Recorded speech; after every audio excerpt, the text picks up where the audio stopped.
अब तक की जो अपडेट है वो मैं आप लोगों को जरूर बताना चाहूँगा। हमारी बात सीआईडी चीफ से हुई है। उन्होंने सीआईडी चीफ साहब ने हमें आश्वासन दिया था कि इनको हम सस्पेंड कर देंगे। जो 112 वाले जो कर्मचारी थे और जो पुलिस में एसएचओ थे मिस्टर अशोक कुमार, बराबर की उसी तरह के हालात जिन दरिंदों ने किए हैं उनकी बहन बेटियों के साथ हो, न्याय तो हो वो। लेकिन फिलहाल वो दोषी है। दोषियों को जहाँ तक 21 सदस्यीय कमेटी है वो जो भी नहीं लेगी, आपका भाई आपका बेटा उसके साथ खड़ा होगा। एक बात और कहना चाहूंगा, जो युवा साथी हैं भाई, यहाँ जो कमेटी है और जो इलाके में आपने पूर्व में देखा किसान आंदोलन में बहुत ही समझदार और बुद्धिजीवी महाराज जी सभी बैठे हैं। जो लंबा वही चलता है। आपने किसान आंदोलन देखा लगभग 2 साल शांतिपूर्ण एक कमेटी के निर्णय के ऊपर, उनके आह्वान के ऊपर जो निर्णय ले, अपने जोश में होश खोने का काम ना करें। वो आपके हक में उस बेटी को न्याय दिलाने के लिए एक अहम भूमिका होगी। जय जवान। भाई प्रधान जी कह के एक बार ऐसे साथियों की मीटिंग होगी, धरना तो है निश्चित का, वो आन के घोषणा करेंगे। तब तक सारे सबको बड़ा शांति से बैठे रहना। सभी वक्ताओं के अपने विचार जो भी सुझाव आएंगे, सब लोग इतने बुद्धिजीवी आए हुए सब अपने अपने विचार रखेंगे। तो मेरे एक निवेदन है कि सड़क वाले जो बल्कि और होना चाहिए। हमारे बीच में सर्व कर्मचारी संघ के सतवीर स्वामी जी हैं, वो आए अपने विचार।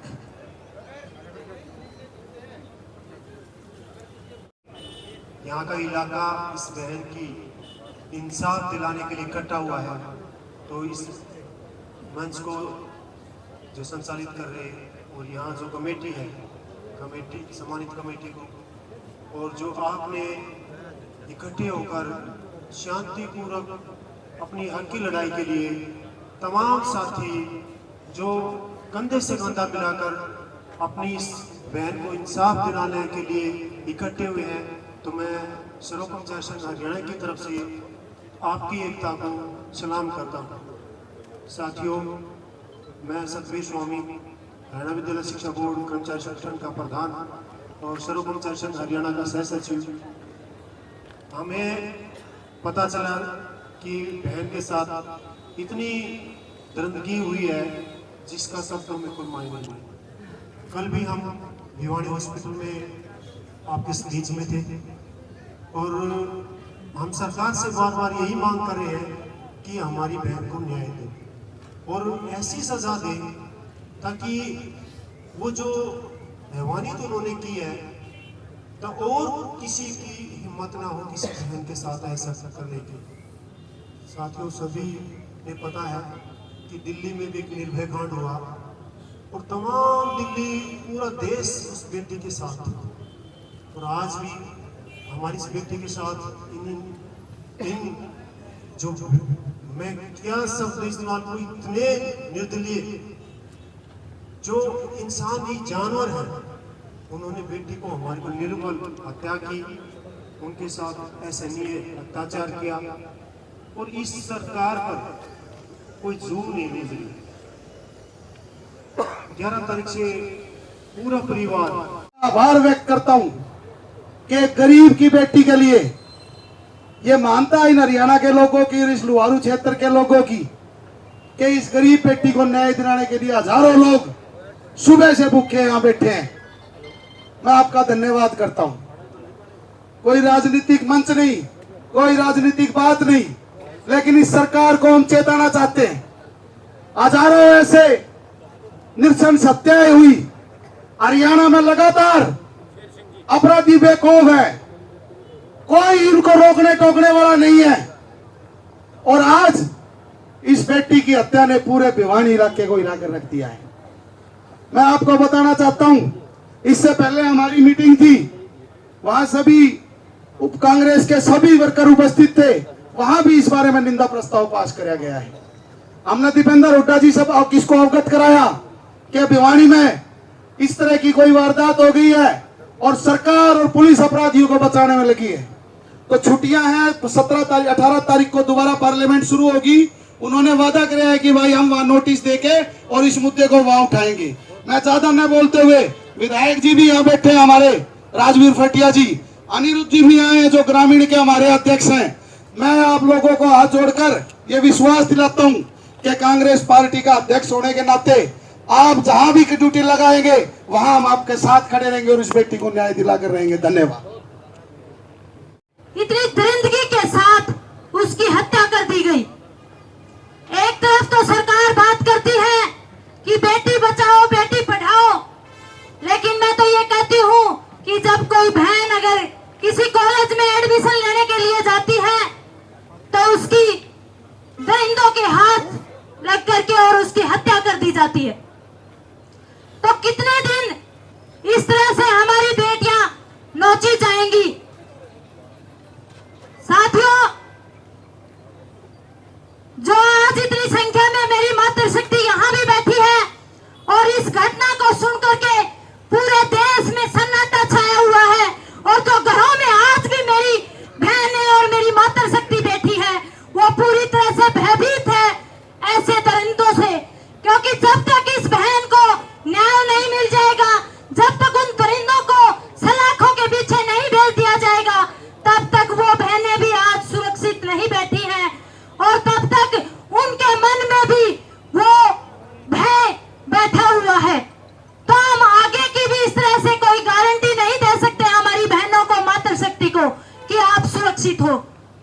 इसलिए हमें उस बहन को न्याय दिलवाने के लिए अनुशासित रूप से लड़ना पड़ेगा और आज जो संख्या है इससे कई गुना ज्यादा संख्या बढ़ानी पड़ेगी। और मैं नौजवान भाइयों से भी कहना चाहूंगी कि आप अनुशासित तरीके से इस लड़ाई को जीत सकते हो। हम हिंसात्मक रूप से इस आंदोलन को नहीं जीत सकते और न ही उस बहन को, उस पीड़ित परिवार को न्याय दिलवा सकते। हम पूरा शांतिपूर्वक तरीके से इस लड़ाई को लड़ेंगे और जीतेंगे और उन दरिंदों को सलाखों के पीछे भी भिजवाएंगे।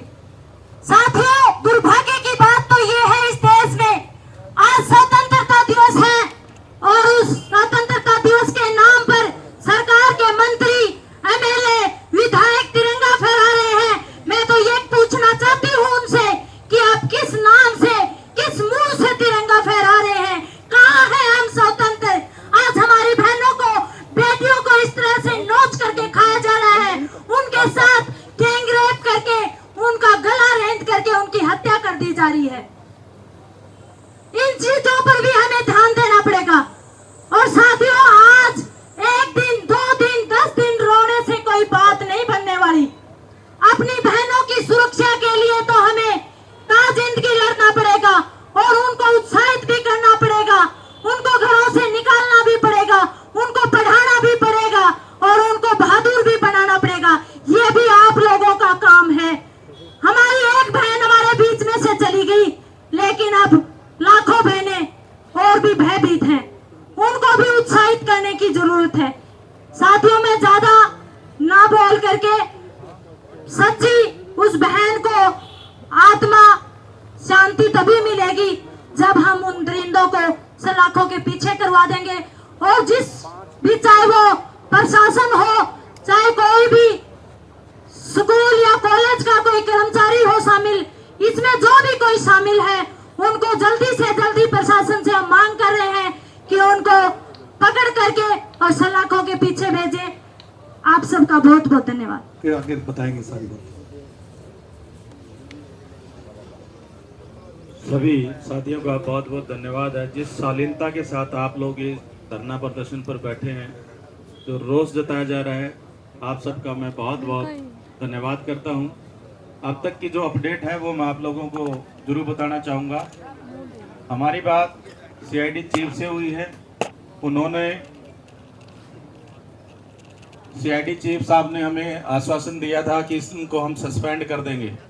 जो 112 वाले जो कर्मचारी थे और जो पुलिस में एसएचओ थे मिस्टर अशोक कुमार, हमने कहा सस्पेंशन से काम नहीं चलेगा, इनको टर्मिनेट कीजिए। तो उन्होंने हमें आश्वस्त किया है कि शाम तक उनके टर्मिनेशन के ऑर्डर आ जाएंगे। ये उन्होंने हमें आश्वस्त किया है। अब तक की इनकी जो बात थी वो मैंने आप लोगों को बताई और एसपी साहब के ऊपर भी आईजी साहब को इस केस की जिम्मेवारी दे दी है। तकरीबन 100 लोग सीन ऑफ क्राइम पे अभी पहुंचे हुए हैं पुलिस के। हम आपके बीच से अब वहीं पे जा रहे हैं सीन ऑफ क्राइम पे। वहाँ की जो भी डेवलपमेंट होगी आप सब लोगों के सामने फिर से हम लोग शाम को हाजिर होंगे। आप सबका बहुत बहुत धन्यवाद।